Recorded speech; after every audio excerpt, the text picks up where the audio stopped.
This is a good example of what not to do in the landscape. You can see here there's a pretty vast expanse of a bed area in a front yard, but it's in a more of a natural setting. So here in southeastern PA we have a pretty decent problem with deer coming to browse on the plants, and a lot of these plants in here do exhibit deer browsing. You can see right here at the ends of the stems.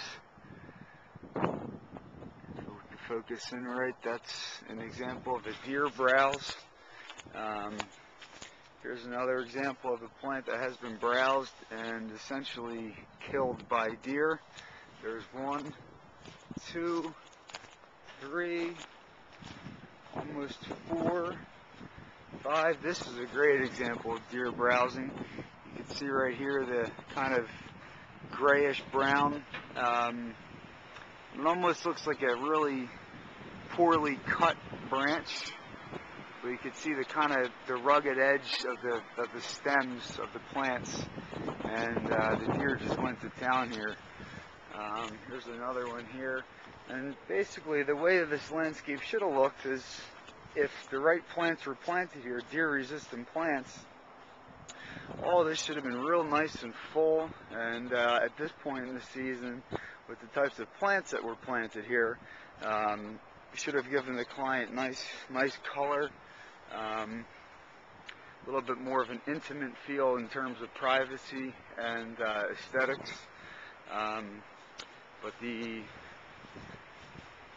types of plants that were selected here just aren't the right plants to use. The other good example here of what not to do is to always take a soil test.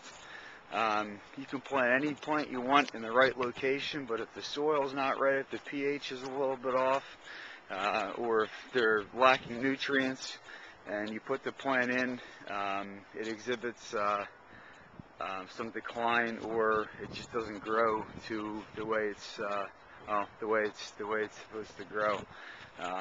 So what we are going to do here at Chris Orser Landscaping is take an inventory of what types of plants that the deer have browsed on, and also take soil samples of different areas on the property, in the beds and in the turf. And we have an in-house soil testing system, so we will test that for the proper nutrients and the pH levels, and then suggest to the client what needs to be done in order to correct this. If there is any conditions in the soil that aren't optimal for plants, we would come in and amend the soil, and then come in and plant deer-resistant plants. So again, as you can see here at this point,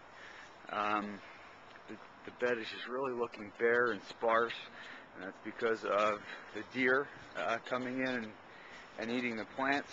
And as well, there might be some soil conditions here that really aren't ideal for the types of plants to be put in here. The other issue is that these big mature looking trees a lot of times suck up the nutrients that these smaller plants need to grow and thrive. So again, proper plant selection.